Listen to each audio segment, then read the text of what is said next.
They say the most powerful magic isn't found in a dusty tome or a hidden cave. It's found in the corners of our daily lives, the way we set our intentions and build a life that feels as sacred as it does successful. Welcome to the Coven's Corner. We're here to bring you grounded, accessible magic every witchy Wednesday, and there's a seat at our table for you. So grab a cup of tea, and let's look at the world a little differently. Our circle is open. Let's begin.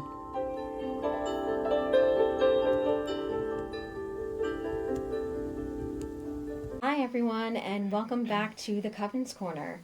Our circle is open, and we are so glad you are joining us at the altar today. Welcome to our circle, loves.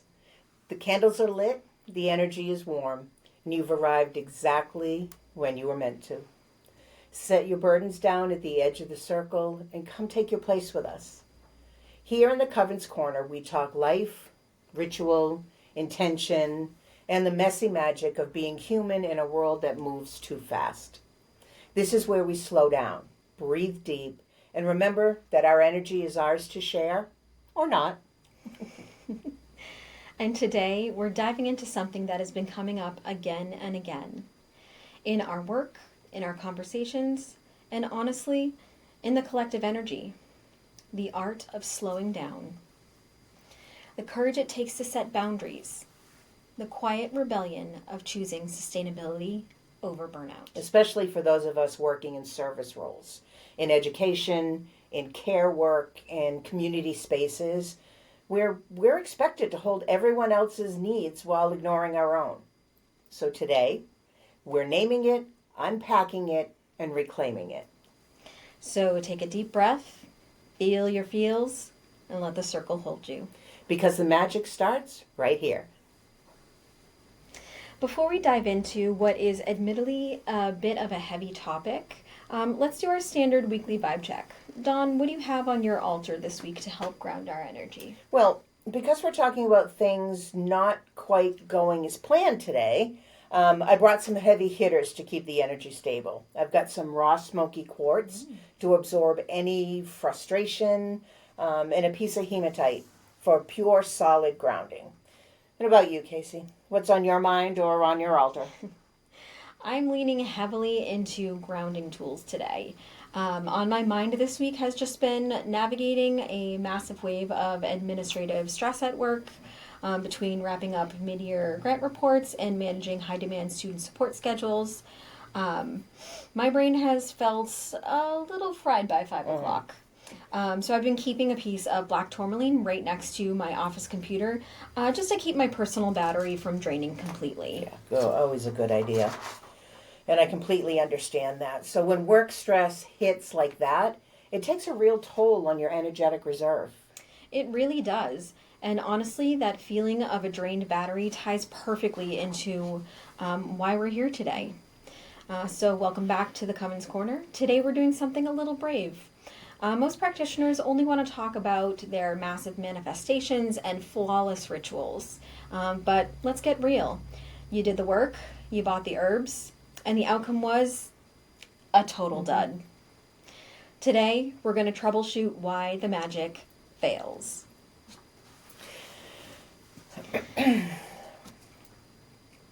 Number one. So let's start with the absolute first line of defense when a spell fizzles, the internal mundane check. Before we blame our tools, the moon phase, or the universe, we have to look inward at our own physical vehicle. Sometimes a fizzle isn't a problem with the universe, Kacey. Sometimes it's just your body screaming for a nap. It really is. We forget that we are literally engines of our magic. Things like physical health, acute work stress, or just simply a lack of sleep can completely mute your magical senses. So if your personal internal battery is dead, the flashlight simply won't turn on, no matter how expensive the crystal is that you're holding. Exactly. And that brings us to a concept a lot of people resist, which is embracing the void. Spiritual quiet periods, dry spells, or moments when you feel totally disconnected from your practice are completely normal. It doesn't mean that you've permanently lost your spark or that you aren't a real witch anymore. It just means that your energy is actively resting and recalibrating. Just like a garden in winter, the soil needs to rest before it can bloom again. 100%. And we have both felt that. So we know we're sharing with you, when you feel you need to rest. Yeah. Don't try to push through. Don't try to do things that maybe your body just can't handle. Your body will tell you what it needs. And if it needs to rest. Yep, there's a reason that you're feeling that way. Mm-hmm. Pay attention to the signs. Listen to your body. Your body knows best. Mm-hmm. All right, let's move on to our second segment. So once we've checked our internal battery, we have to look at the external setup. So a major technical rule of magic is that it requires a physical pathway to travel down. So it follows the path of least resistance. So this is where a lot of beginners trip up.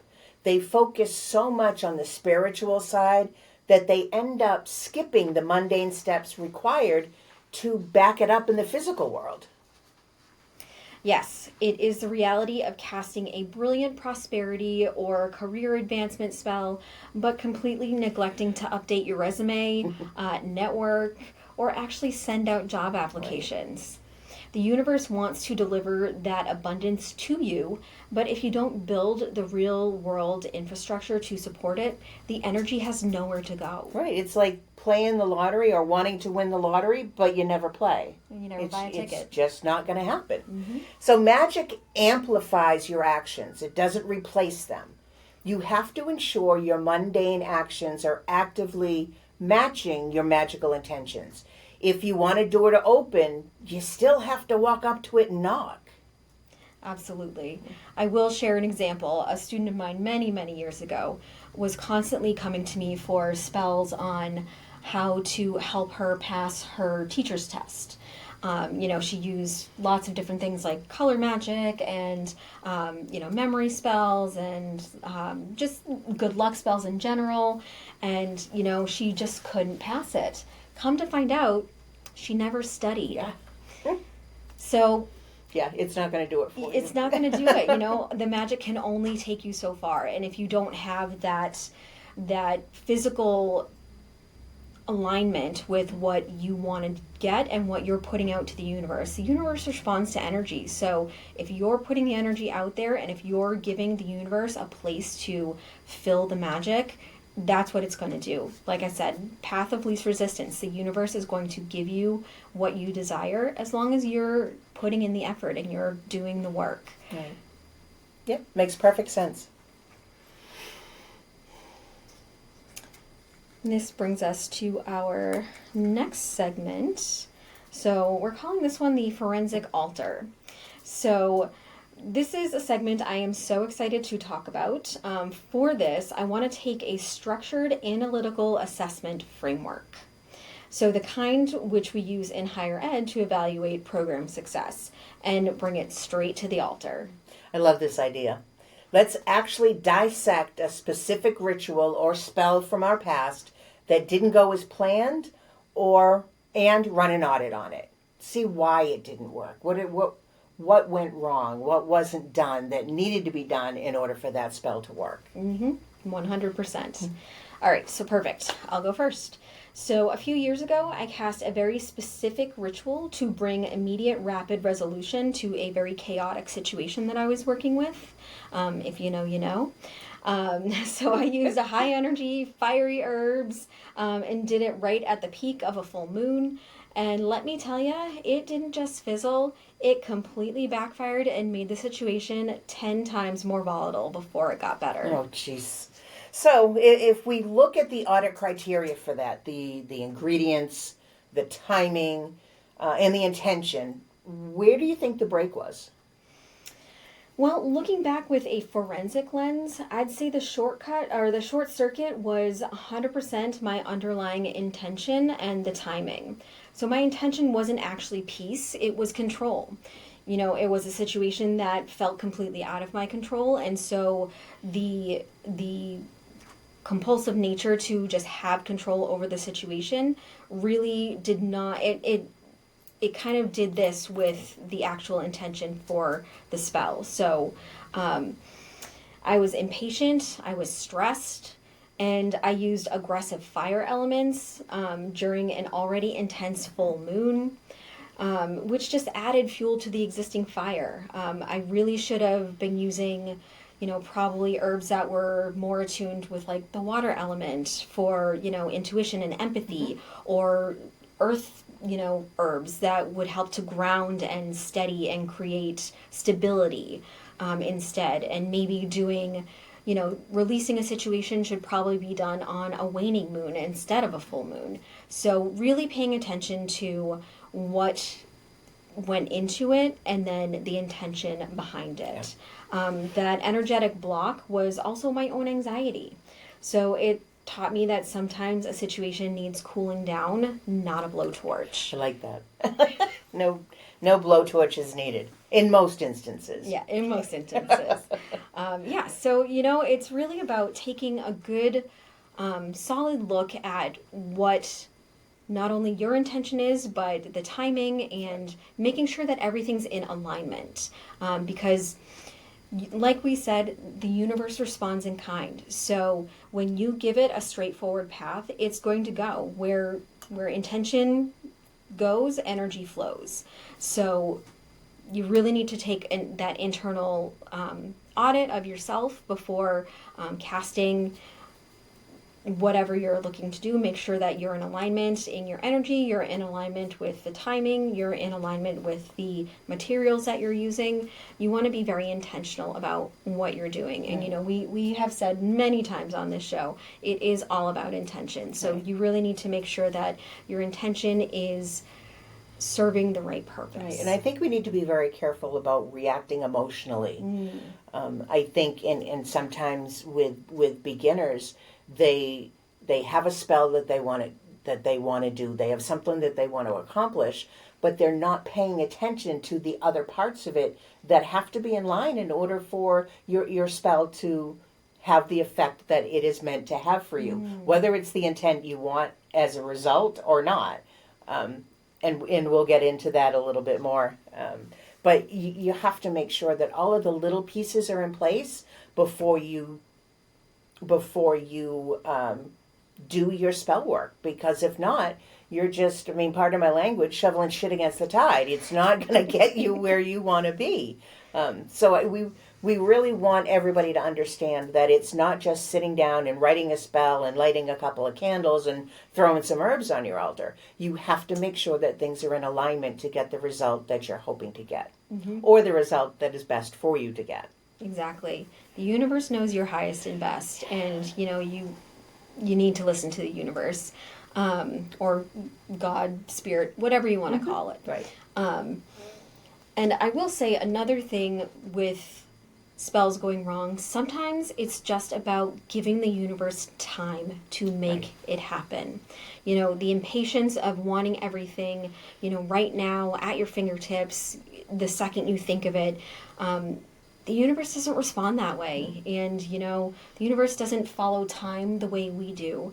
It shows us how to include patience in our intentions and in our desires to create and sustain magic. So, sometimes if a spell isn't going the way you want it, or it's taking longer than you maybe want it to, just give it a little patience, give it a little time. The universe knows when the timing is right. And I think that's especially difficult in this day and age where everything is instant gratification. Whatever it is that we want it right now. And it takes some skill and some practice and some maturity to understand that it really doesn't work that way. You have to give things time, no matter what it is.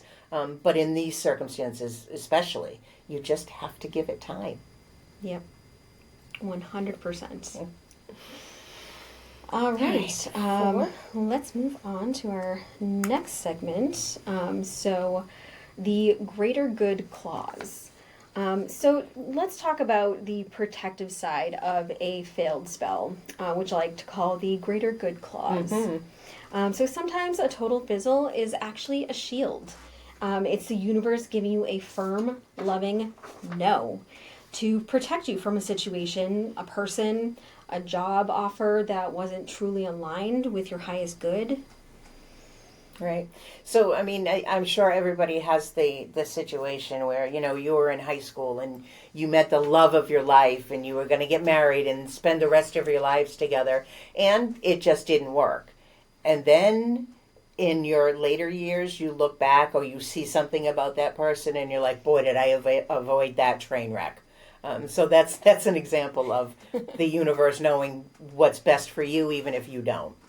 So it's that classic phrase, rejection is just redirection. You might be crying over a missed opportunity while your magic is quietly celebrating that it saved you from that train wreck. Exactly.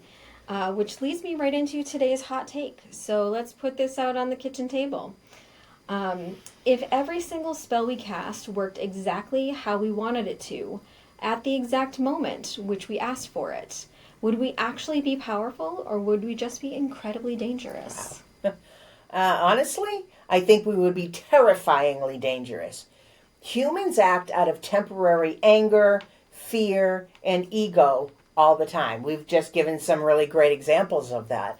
If the universe didn't have a type of buffer system to filter out our emotional, I need this right now and I'm angry and I want revenge, or I fell in love with this person and they need to love me forever, and all of those short-sighted requests that we want, we would constantly be dismantling our own lives. The fizzle is a safety feature. Absolutely. It's really, like we said, the universe knows best. The universe knows what's your highest and best. The universe knows what is going to be best for your life at that moment, and, for your life in the long run. So know that the universe, God, spirit, whatever you want to call it, has your best intention always. So when something doesn't go wrong and you're just kind of running up against a wall with a particular spell, take a step back, do an inventory check. Is this really the right time for you to be doing this kind of magic? Is this the right time? Is this the right energy that you're in to be able to receive that magic, whatever you're looking to manifest or bring in? Yeah. Timing is everything, and the universe knows. The timeline, humans make up this concept of time, and we try to compartmentalize things into right time, wrong time, and all this stuff. But really, you just have to go with the flow sometimes. You really just have to trust that the universe has your best intention, and if you're getting a no, take the no. Right. Everything doesn't fit into the tiny boxes that we try to line up. So a good example of that, and I've mentioned it in previous episodes, is at work. I was working as an adjunct instructor and really needed something full-time. A position became available. I meditated on it. I did a spell so I would get this new position, and I was so sure it was going to happen, and it didn't. They hired somebody else, and I was devastated. Mm-hmm. Now, the spell didn't work. My intentions didn't work. I mean, I knew what my intention was. Why was the universe not putting me in this position? And within 2 weeks, another position opened at work that was full-time that I took and was hired for. And I absolutely love the position that I'm in. And when I look at others doing the other position that I had applied for, it's absolutely not where I want to be. Mm-hmm. So again, it's the universe telling you, okay, you want this, but no, you're not going to have it. It's not for your highest and best good. So just be patient. That's a perfect example, Dawn. Thank you so much. Yeah. So, I mean, we are humans. Our magic fails just like everybody else's, so it's not, we come from experience when we're telling you these things. We have experienced failure on multiple levels with our magic.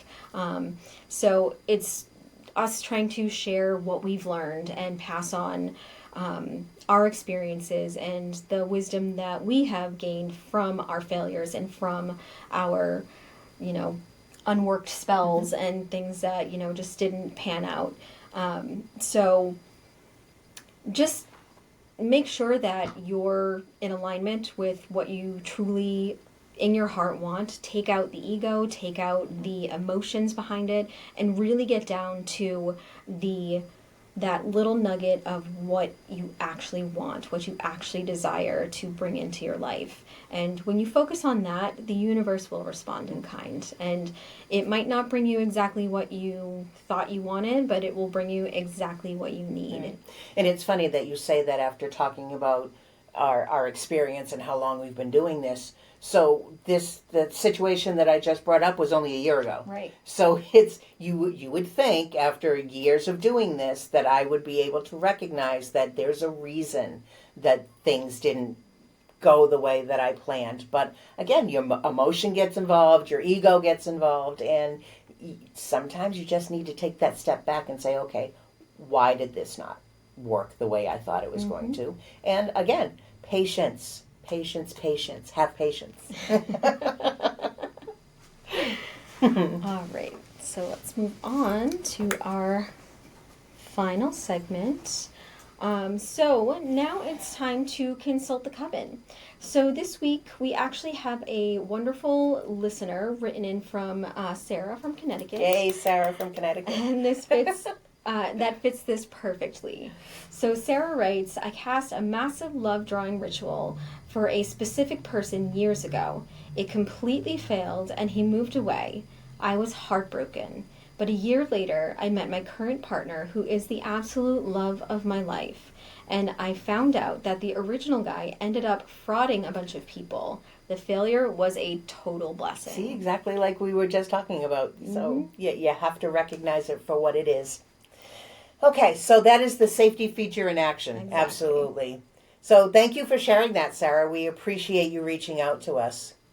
For next week's segment, we want to keep this conversation going. So we want to know, tell us about a time a spell absolutely failed in the moment, but the actual long-term outcome ended up being 1,000,000 times better than what you had originally asked for. Email us your stories at covenscornerpodcast@gmail.com. I can't wait to read them. But before we close our circle today, let's hit our weekly spark and pull a card for the collective.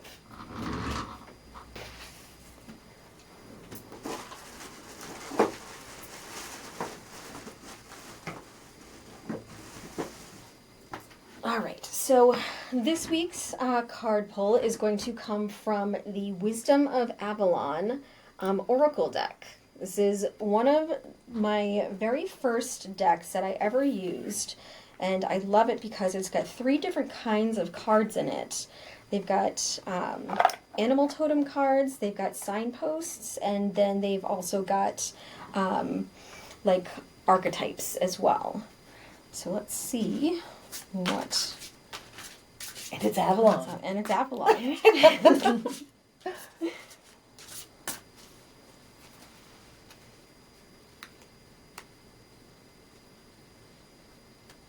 All right, let go. Oh, so nice. I've pulled, can you see it? The eagle. Okay, and it says, so the eagle is an animal guide, spirit, integrity, and connection to the angelic realm. Love that. Very nice. That's awesome. Great pull. Eagles are also messengers too. So, when you're, and really any bird, Right. Especially birds of prey, that you see flying around, you can always send them a wish and they can take that message right up to the creator.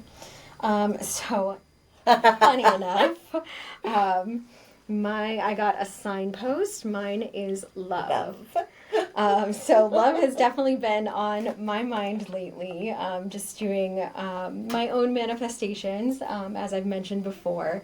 I am a single mom, and I've decided it's time. It's time to get back out there. Good for you. And so it's a nice message from the So universe watching for me. single, normal, sane gentlemen.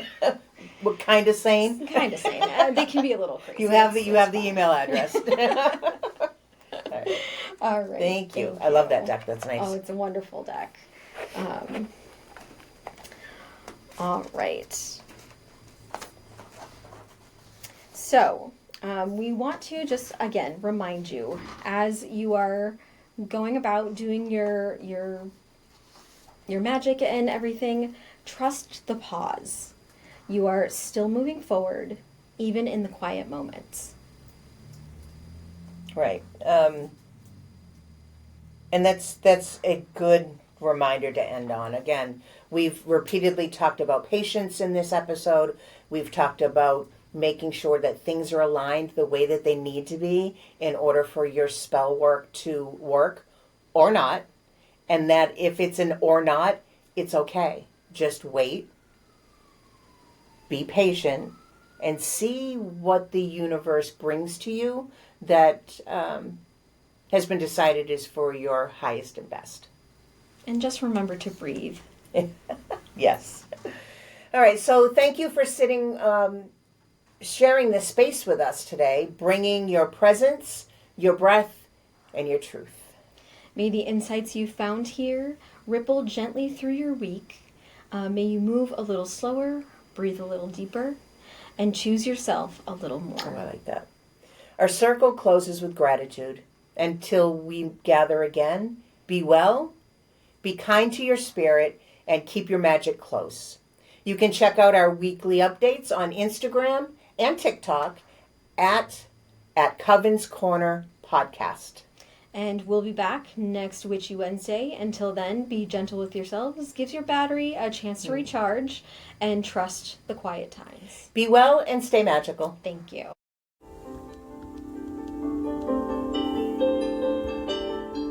As we close the circle for today, remember that the magic doesn't end with this episode. Keep looking for the magic in the mundane. If you enjoyed today's conversation, we'd love for you to connect with our Coven. You can find us on Instagram and TikTok at Coven's Corner Podcast and at www.thecovenscorner.com. And don't forget to subscribe so you never miss a Witchy Wednesday. We'll see you next time.